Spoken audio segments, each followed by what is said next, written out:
नमस्कार, मैं हूं शुभ मिश्र और आप देख रहे हैं अपना बिहार। और चलिए करते हैं बुलेटिन की शुरुआत। सबसे पहले बात करेंगे बिहार में सियासत की। क्या खरमास बाद बिहार में खेला चालू हो गया है? आरजेडी नेताओं का यह बयान काफी सुर्खियों में रहा था। इस बीच आरजेडी की तरफ से एक बार फिर बड़ा बयान आया है। आरजेडी के मुख्य प्रवक्ता और वरिष्ठ विधायक भाई वीरेंद्र ने कहा है कि समय की मांग है कि आरजेडी के साथ जेडीयू आ जाए।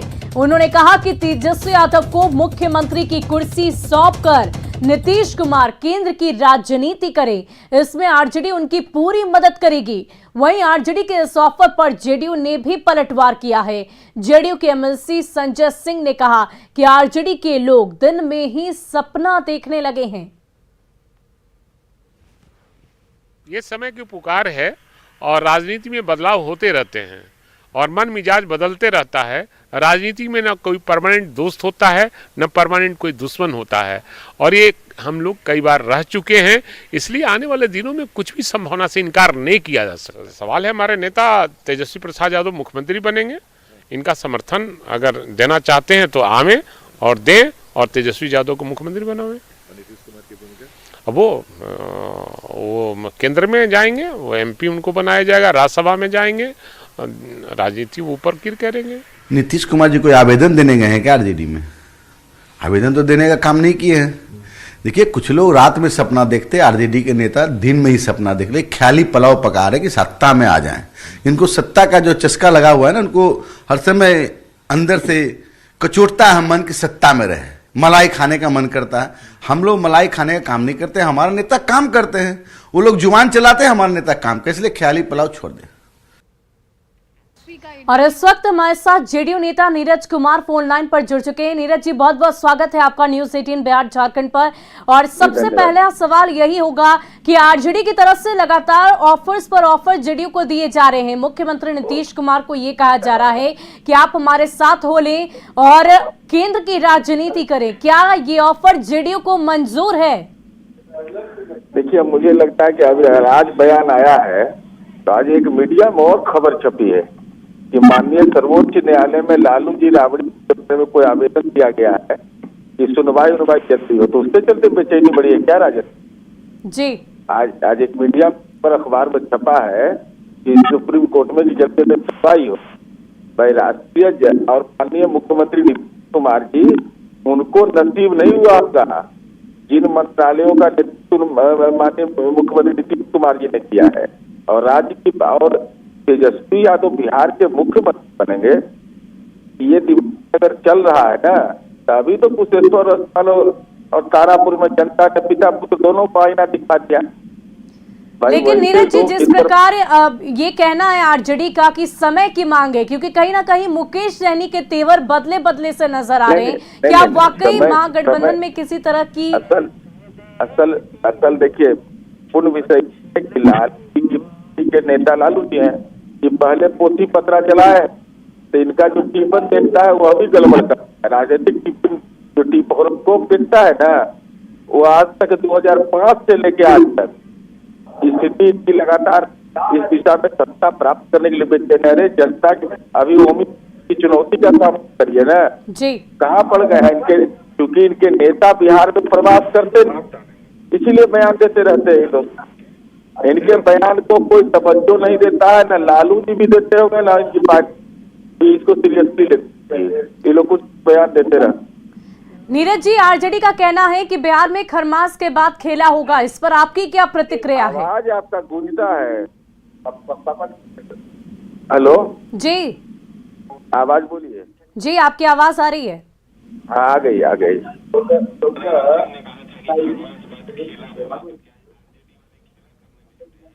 ये तो आगे से 24 नवंबर के बाद खरमास के बाद खेला करते हैं।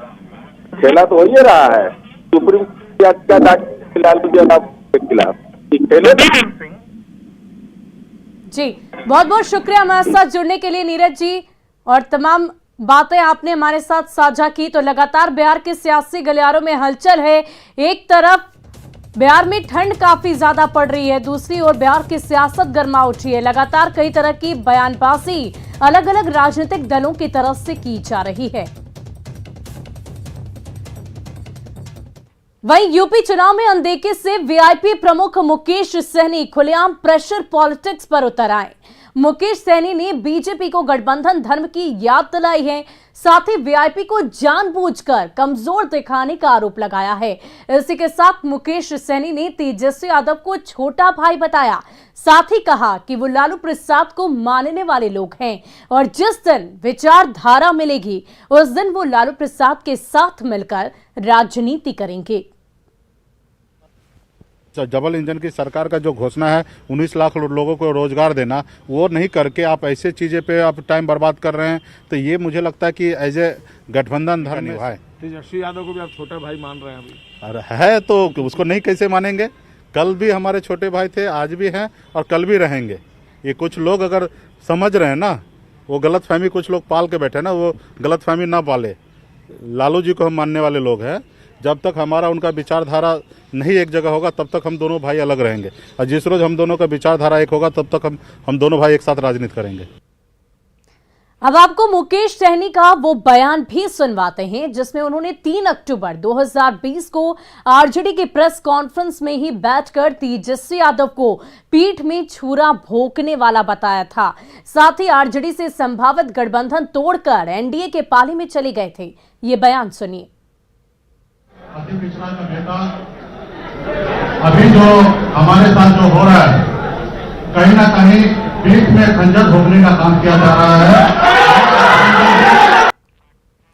और अब जरा आपको बताते हैं वीआईपी प्रमुख मुकेश सहनी की प्रेशर पॉलिटिक्स आखिर क्या है।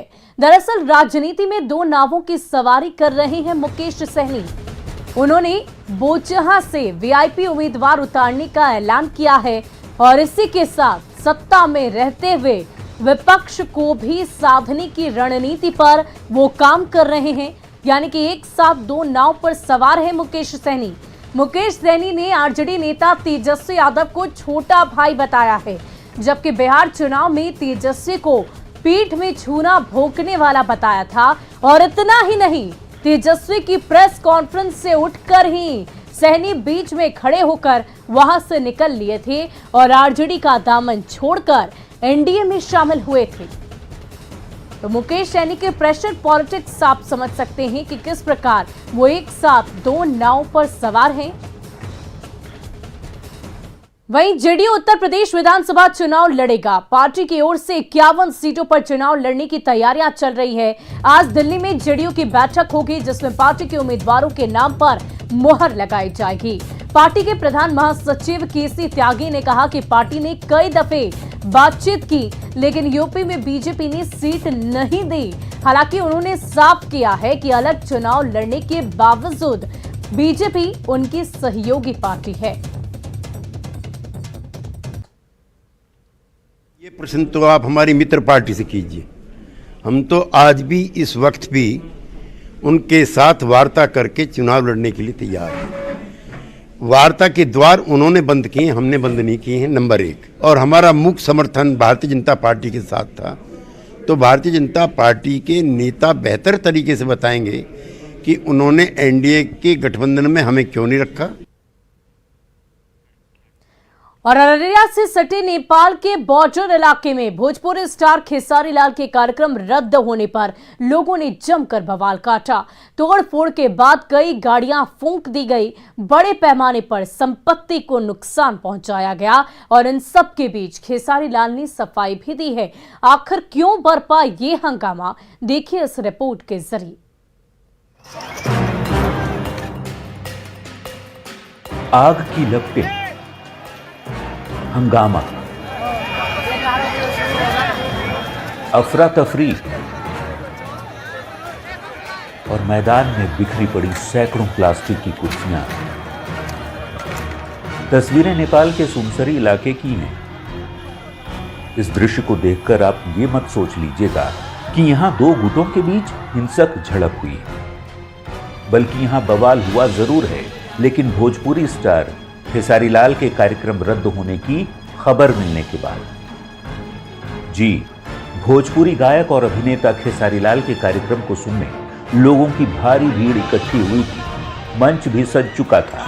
स्टेज पर लगातार खेसारी लाल के आने की जानकारियां दी जा रही थी। लेकिन जब काफी समय बीत गया और फिर अचानक से लोगों को बताया गया कि खेसारी लाल का कार्यक्रम किसी कारणवश रद्द कर दिया गया है, तो वहां पर जुटी हजारों की भीड़ बेकाबू होने लगी। हंगामे का सिलसिला गाड़ियों में तोड़फोड़ और देखते ही देखते आगजनी में तब्दील हो गया। कुछ ही पल में आयोजन स्थल खाक कर दिया गया।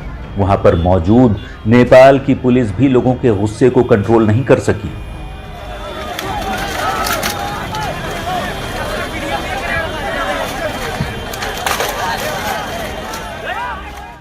देखिए कैसे लोगों की भीड़ बेकाबू हो गई। इस दौरान भारतीय नंबर प्लेट की 4 स्कॉर्पियो गाड़ी और दर्जनों मोटरसाइकिल को आग के हवाले कर दिया गया। कुर्सियां जला दी गई।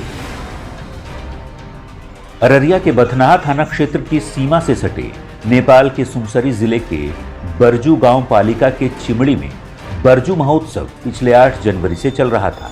मंगलवार को महोत्सव का समापन होना था, जिसमें भोजपुरी सुपरस्टार खेसारी लाल का कार्यक्रम आयोजित था, लेकिन आखिरी समय में उनका कार्यक्रम रद्द होने से लोग बेकाबू हो गए। हंगामे के बाद खेसारी लाल ने अब सफाई दी है। कह रहे हैं कि कार्यक्रम के आयोजन को लेकर उन्हें गुमराह किया गया। इसमें गुनाहगार देखिए ना मैं हूं और ना ही जनता है और ना ही यहाँ का प्रशासन है। गुनाहगार वो है जो परमिशन लिया हो गया और परमिशन रद्द होने के बाद भी हमें इन्फॉर्म नहीं किया गया। इनसे थोड़ा और मैं यहाँ पे करीब उसके बाद 7 साढ़े 7 बजे मैं बॉर्डर पे आ गया था। सुबह 7 बजे मेरा 11 बजे से कार्यक्रम था। तो 2 दिन पहले मैंने इनको वीडियो दिया था, तब तक इनको पता चल चुका था। पहले जो आप वो तब तक इनको पता चल चुका था कि परमिशन रद्द है, प्रशासन हमें ये कार्यक्रम नहीं करने देगी। उसके बावजूद भी इन लोगों ने, मैं यहां तक आ गया, उसके बावजूद भी ये पूरे दिन टिकट काटते रहे और मुझे पता ही नहीं है कि टिकट कट रहे और टिकट पे कार्यक्रम है और लोगों को सिर्फ गुमराह करते रहे। खेसारी लाल कह रहे हैं कि वो बॉर्डर तक पहुंच चुके थे, लेकिन आयोजकों ने जानबूझकर कार्यक्रम रद्द होने की सूचना को छिपाया। ये तो आरोप प्रत्यारोप की बात हुई, लेकिन कार्यक्रम हुआ नहीं और जमकर उपद्रव हुआ। लोगों ने जमकर तोड़फोड़ और आगजनी कर डाली। संपत्तियों को नुकसान पहुंचाया गया सो अलग। हालांकि आयोजन और बवाल के बीच एक बात जो सबसे अहम है वो ये कि कोरोना की तीसरी लहर के बीच प्रशासन की पाबंदियों की परवाह भी लोग करते नजर नहीं आए और स्थानीय पुलिस प्रशासन भी मूक दर्शक ही बना रहा। न्यूज़ 18 के लिए अररिया से सतीश कुमार की रिपोर्ट। और अब बात बिहार में कोरोना संक्रमण की। बिहार में कल 4,551 नए कोरोना संक्रमित मिले, वहीं 4 मरीजों के इलाज के दौरान मौत हो गई। इसी के साथ राजधानी पटना सहित पूरे बिहार में फिर से दूसरी बार कोरोना के नए वेरिएंट ओमिक्रॉन के 40 संक्रमित पाए गए। आईजीआईएमएस की लैब ने 40 कोरोना सैंपलों की जीनोम सीक्वेंसिंग रिपोर्ट भी जारी की। इसमें सभी 40 सैंपलों में ओमिक्रॉन पाया गया। कुल मिलाकर 40 ओमिक्रॉन के मरीजों में सबसे अधिक 22 पटना जिले के शामिल हैं। इनमें 60 डॉक्टर हैं, 5 आईजीआईएमएस और 1 भागलपुर, 1 कैमूर जिले के डॉक्टर। हालांकि राहत की बात यह रही कि इनमें ज्यादातर लोग ठीक हो चुके हैं और अपने अपने काम पर लौट भी गए हैं। वहीं हेल्थ एक्सपर्ट्स के अनुसार ओमिक्रॉन के लक्षण डेल्टा की तुलना में तेज गति से दिखाई देते हैं और इनका इंक्यूबेशन पीरियड भी कम होता है। ओमिक्रॉन के मरीजों में संक्रमित होने के 2 से 5 दिनों के बाद लक्षण नजर आते हैं। डेल्टा की तुलना में ओमिक्रॉन के लक्षण कम दिनों तक रहते हैं। ये जितनी तेजी से दिखाई देते हैं उतनी ही तेजी से चले जाते हैं। ज्यादातर लोगों में ओमिक्रॉन के लक्षण 3 से 5 दिनों तक रहते हैं। ओमिक्रॉन उन लोगों में ज्यादा गंभीर है जिन्होंने कोरोना वैक्सीन की एक भी डोज नहीं ली है। ओमिक्रॉन के लक्षण की बात करें तो आंखों में दर्द, मांसपेशियों में तेज दर्द, भूख ना लगना, ये तमाम ऐसे लक्षण हैं जो ओमिक्रॉन से अगर आप संक्रमित होते हैं तो ये लक्षण सामने प्रकट होंगे। सुगंध महसूस ना होना, ये डेल्टा वेरिएंट में भी था। कमजोरी काफी ज्यादा लगना, स्किन रैशेस का दिखना, ये तमाम लक्षण ओमिक्रॉन से संक्रमित मरीजों में पाए जाते हैं। और बिहार में कोरोना टीकाकरण मामले में देश के अव्वल राज्यों में ये शुमार होता जा रहा है। टीकाकरण को लेकर बिहार सरकार की तरफ से जो आंकड़ा जारी किया गया वो बेहद उत्साहजनक है। बिहार सरकार ने कोरोना टीकाकरण अभियान के तहत 5,95,00,000 टीकाकरण का लक्ष्य रखा था।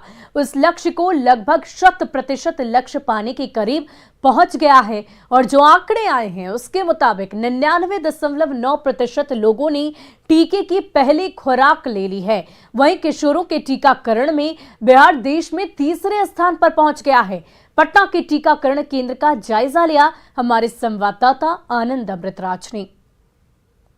कोरोना टीकाकरण के मामले में लगातार देश के अव्वल राज्यों में शुमार होता जा रहा है और एक नया ताजा आंकड़ा जो आया है वो बेहद सुकून देने वाली खबर है कि बिहार में कोरोना टीकाकरण अभियान के तहत 5,95,00,000 का लक्ष्य रखा गया था और अभी जो सरकार की तरफ से जो ताजा आंकड़ा जारी किया गया है वो बेहद सुखद है। 99.99% लोगों ने टीका की पहली खुराक ले ली है। ये बहुत बड़ी बात है और जाहिर सी बात है इसके लिए बिहार सरकार ने कई जगह पे सेंटर बनाए हैं टीकाकरण के, जिसके वजह से लोग उत्साहित होकर पहुंचते हैं यहाँ पे और लोग भी बेहद जागरूक हैं।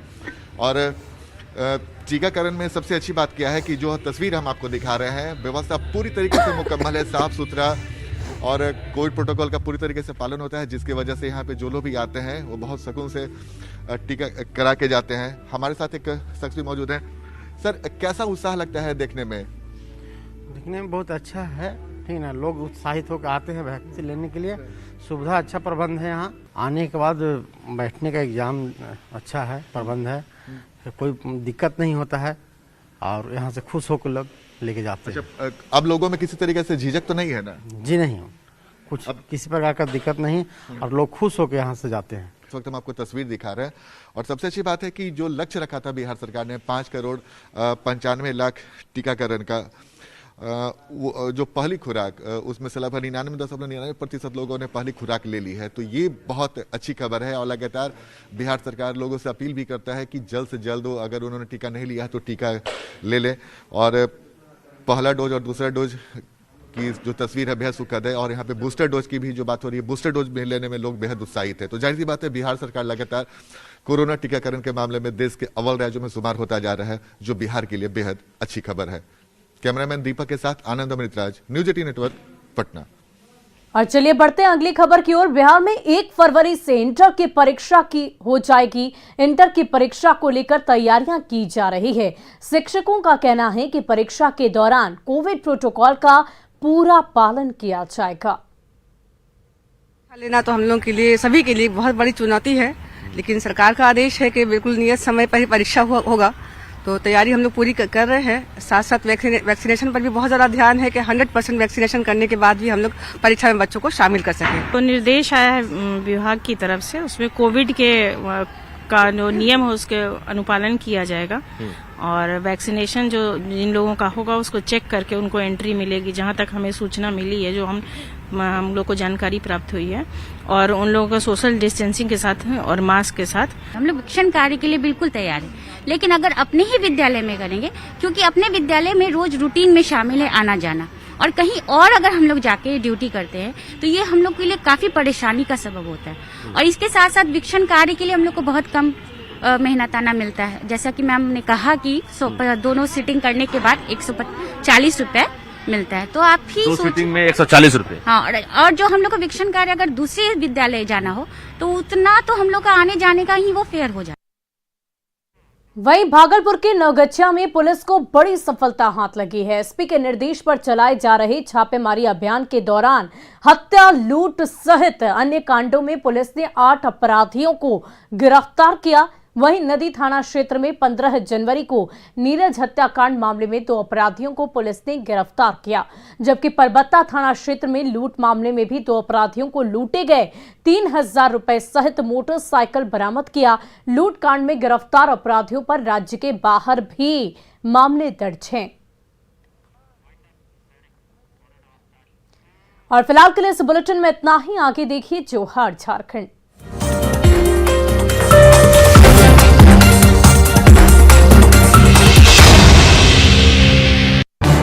इस न्यूज